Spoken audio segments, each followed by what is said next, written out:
प्राचीन समय में आर्यावर्त में देवव्रत नाम का एक राजा था। वह अपनी प्रजा के सुख दुख का बहुत ध्यान रखता था। राजा प्रतिदिन बृहस्पति देव की पूजा करने के लिए मंदिर जाता था। प्रत्येक बृहस्पतिवार को राजा बृहस्पति देव का व्रत रखता था। बृहस्पति देव की पूजा अर्चना के बाद वह व्रत कथा सुनकर राजा एक ही समय भोजन करता था। लेकिन उसकी रानी को यह सब पसंद नहीं था। राजा ने उसे अनेक बार समझाया, लेकिन उसने अपना व्यवहार बिल्कुल नहीं बदला।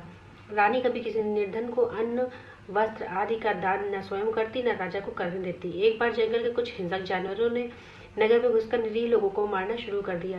प्रजा के लोगों ने जब राजा दिग्विजय से जंगली जानवरों के उत्पात की शिकायत की तो वह स्वयं ही उनके शिकार के लिए गया। इधर रानी महल में आनंद से झूला झूल रही थी। उस दिन बृहस्पति देव निर्धन भिक्षुक के रूप में महल के द्वार पर पहुंचे और रानी से भिक्षा मांगी। तो वह क्रोध विमिश्रित स्वर से बोली, हे भिक्षुक, सुबह से दान देते मैं तो तंग आ चुकी हूँ। लोगों को दान देने के लिए मेरे पति ही बहुत है। वे हर समय भिक्षुकों को अन्न वस्त्र का दान करते रहते हैं। उनके इस तरह के दान देने से मैं तो बहुत तंग आ चुकी हूँ। इससे तो अच्छा है कि मेरा सारा धन समाप्त हो जाए, ताकि हम प्रतिदिन दान देने के कष्ट से मुक्त होकर चैन की सांस ले सके।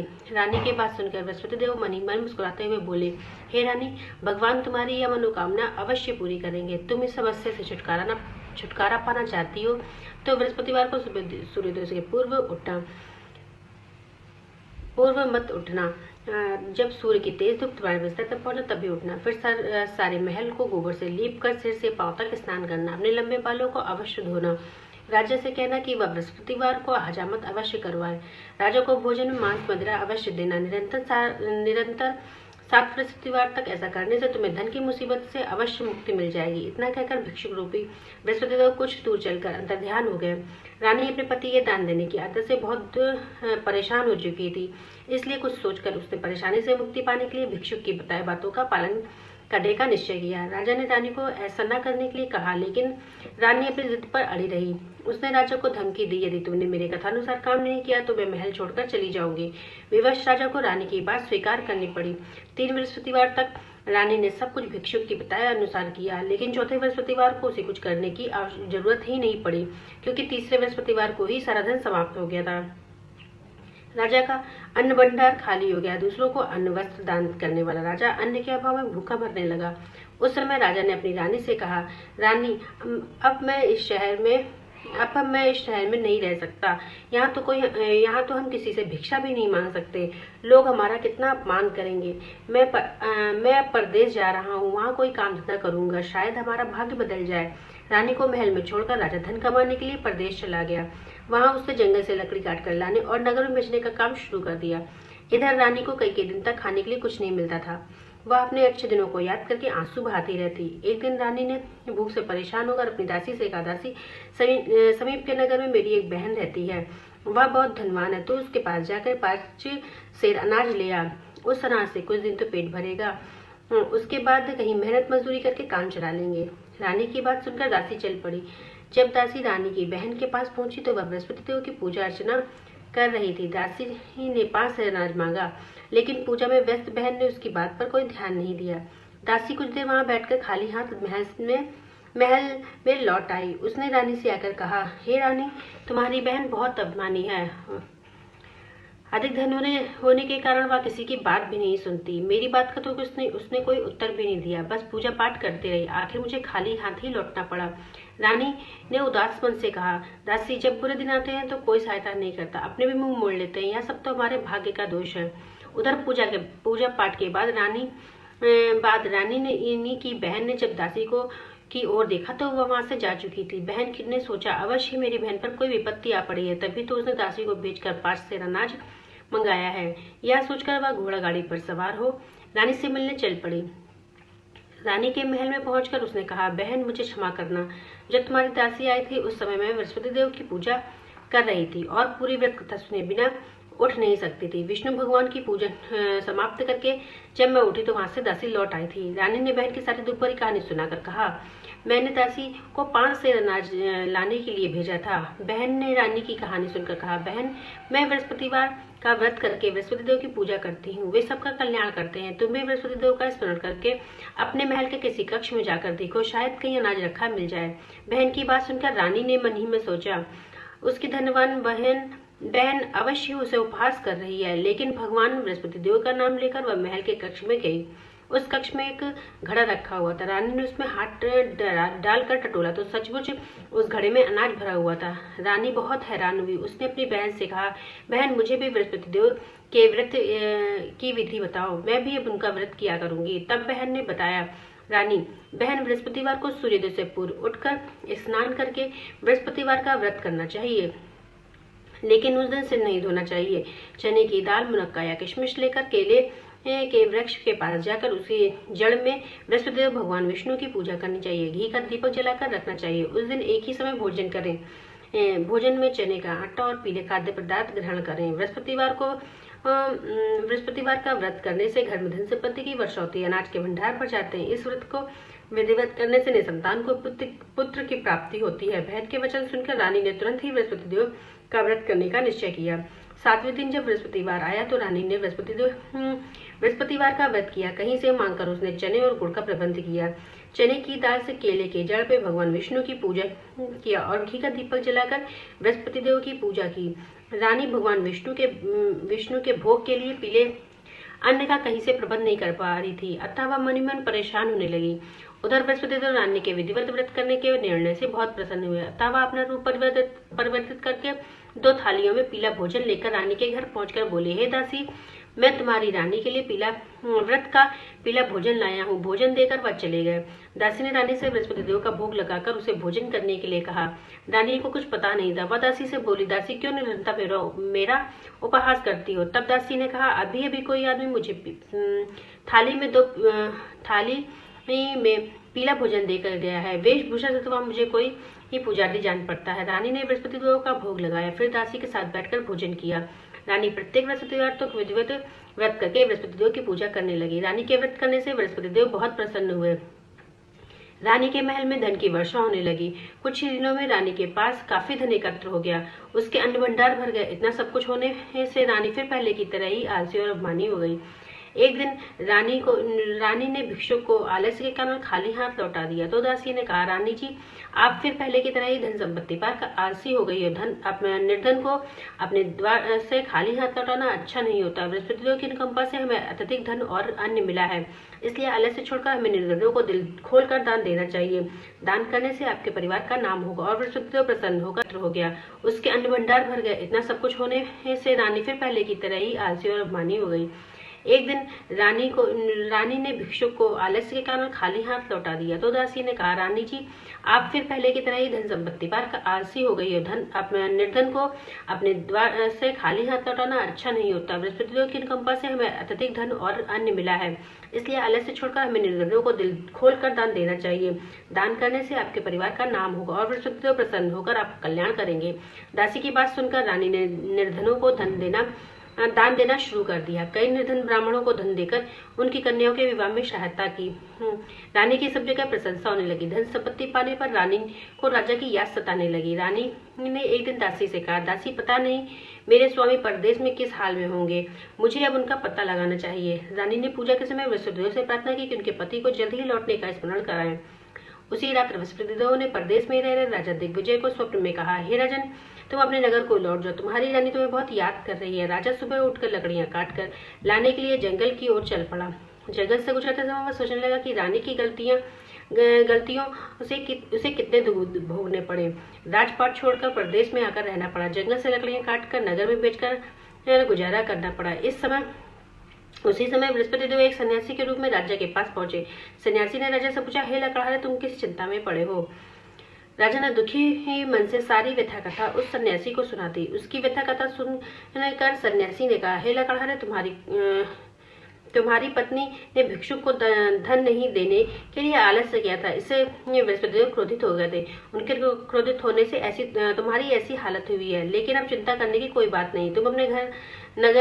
तुम अपने घर लौटकर विधिवत बृहस्पति देव का व्रत करना आरंभ कर दो। बृहस्पतिवार को बृहस्पति देव का व्रत करके चने की दाल और गुड़ को जल से भरे बर्तन में डालकर केले के वृक्ष पर पूजा करो। उसके बाद व्रत कथा सुनो। स्वयं भी व्रत कथा कह सकते हो। राजा ने सन्यासी से कहा, हे सन्यासी, मैं बृहस्पति देव की पूजा तो करना चाहता हूँ, लेकिन लकड़ियाँ काट कर बेचने से बस अपना पेट ही भर पाता हूँ। भगवान की पूजा के लिए धन कहाँ से लाऊं? राजा की बात सुनकर सन्यासी ने कहा, बृहस्पति देव का स्मरण करके तुम जंगल में जाकर लकड़ियाँ काटना, फिर उन्हें नगर में ले जाकर बेचना। तुम्हें इतना धन मिल जाएगा कि तुम अपने भोजन के साथ साथ गुड़ और चने भी खरीद सकोगे। यह कहकर सन्यासी ने बृहस्पति देव की कथा लकड़हारे को सुनाई। बृहस्पति देव की कथा। प्राचीन समय में बसंतपुर नगर में एक निर्धन ब्राह्मण रहता था। ब्राह्मण की कोई संतान नहीं थी। उसकी पत्नी बहुत फूहड़ स्त्री थी।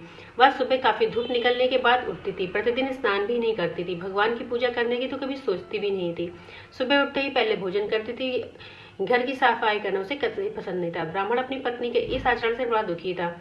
भगवान की अनुकंपा से उस ब्राह्मण की पत्नी गर्भवती हुई और उसने 10वें महीने में एक सुंदर कन्या को जन्म दिया। निर्धन ब्राह्मण कन्या के जन्म से बहुत दुखी हुआ। धीरे धीरे ब्राह्मण की कन्या बड़ी होने लगी। बचपन से ही उस कन्या की रुचि भगवान विष्णु की पूजा में थी। अतः वह प्रातः उठते ही स्नान आदि करके भगवान विष्णु की पूजा करने के लिए मंदिर जाती थी। बृहस्पतिवार को व्रत करके विधिवत पूजा पाठ करती थी। पूजा पाठ के बाद वह पढ़ने के लिए पाठशाला में जाती थी। घर से चलते समय वह मुट्ठी भर जौ साथ लेकर जाती और पाठशाला के रास्ते में थोड़े थोड़े जौ गिराती जाती। जब वह पाठशाला से लौटती तो जौ के दाने सोने में बदले हुए मिलते थे। लड़की सभी सोने के दाने बीन लाती थी। एक दिन जब वह सोने के दानों को साफ कर रही थी तो उसकी माँ ने कहा, बेटी, सोने के दाने साफ करने के लिए सोने का सूप भी होना चाहिए। अगले दिन बृहस्पतिवार था। उसने बृहस्पति देव से प्रार्थना की, हे भगवान, यदि मैंने आपका व्रत विधिवत किया हो तो मुझे भी सोने का सूप दे दो। बृहस्पति देव ने उसकी मनोकामना पूर्ण करने का वचन दिया। पाठशाला से लौटते समय उसने रास्ते में सोने का सूप पड़ा हुआ मिला। घर लौटकर सोने का सूप अपनी माँ को दिखाकर वह सोने के दाने साफ करने लगी।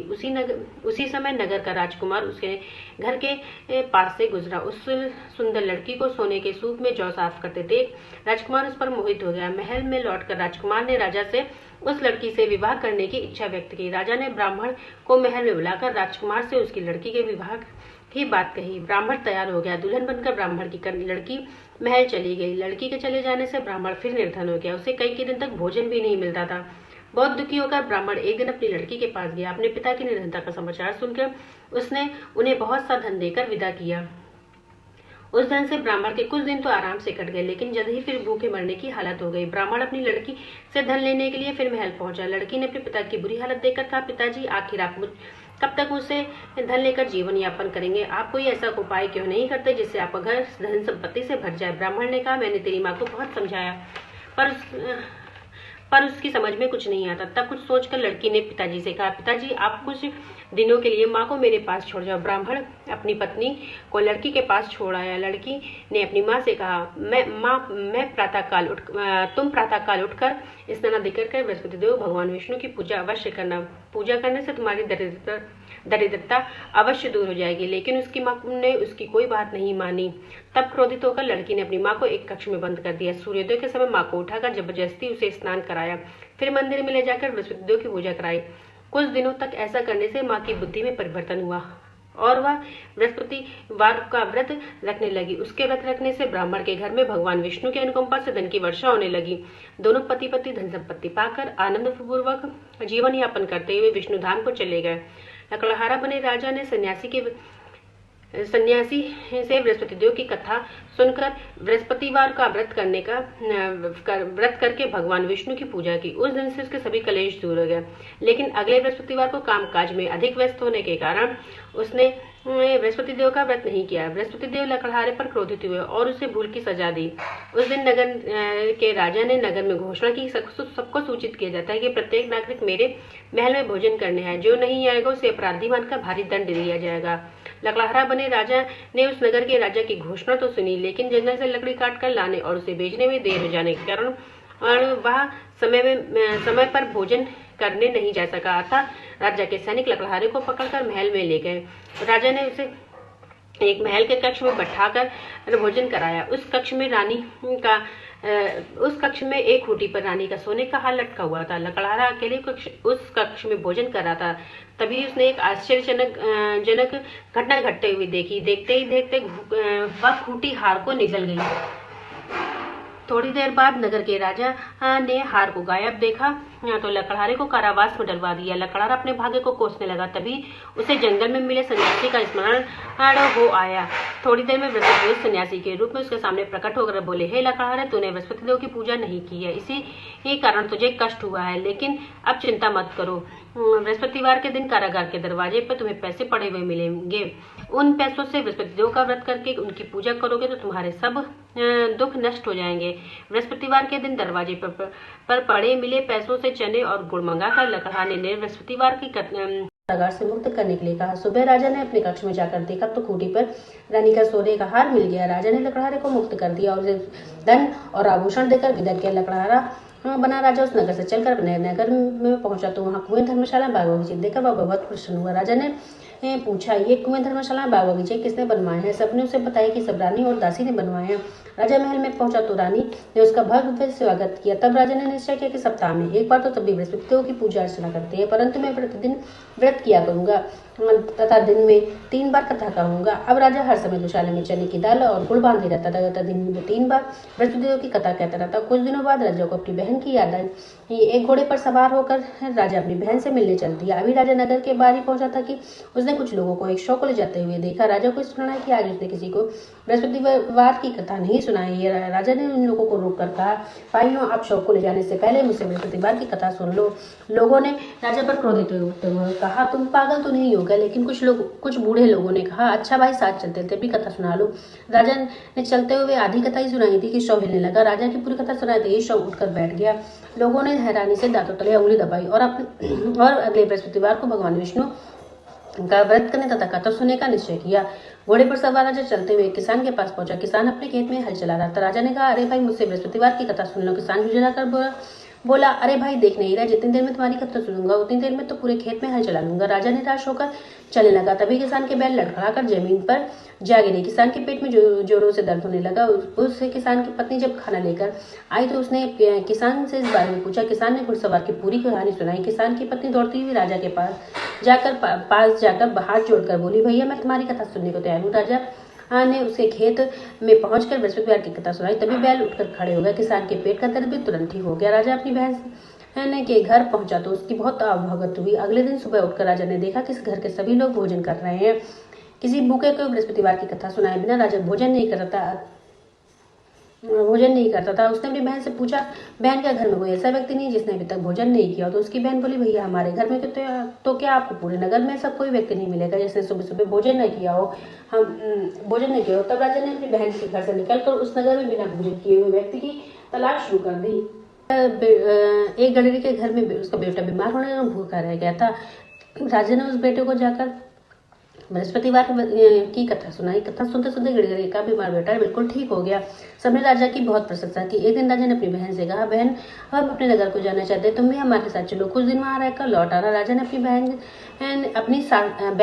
ने अपनी सास से पूछा तो सास ने ताने देते हुए, बहू माई के जाना तो अकेली जाना, मेरे पोते पोती को नहीं ले जाना, तुम्हारे भाई के कोई संतान नहीं है, कहीं तुम्हारी भाभी मेरे पोते पोती पर कोई जादू टोना न कर दे। दूसरे कक्ष में बहन की सास की बातें सुनकर राजा दुखी मन से अकेला ही अपने नगर को लौट आया।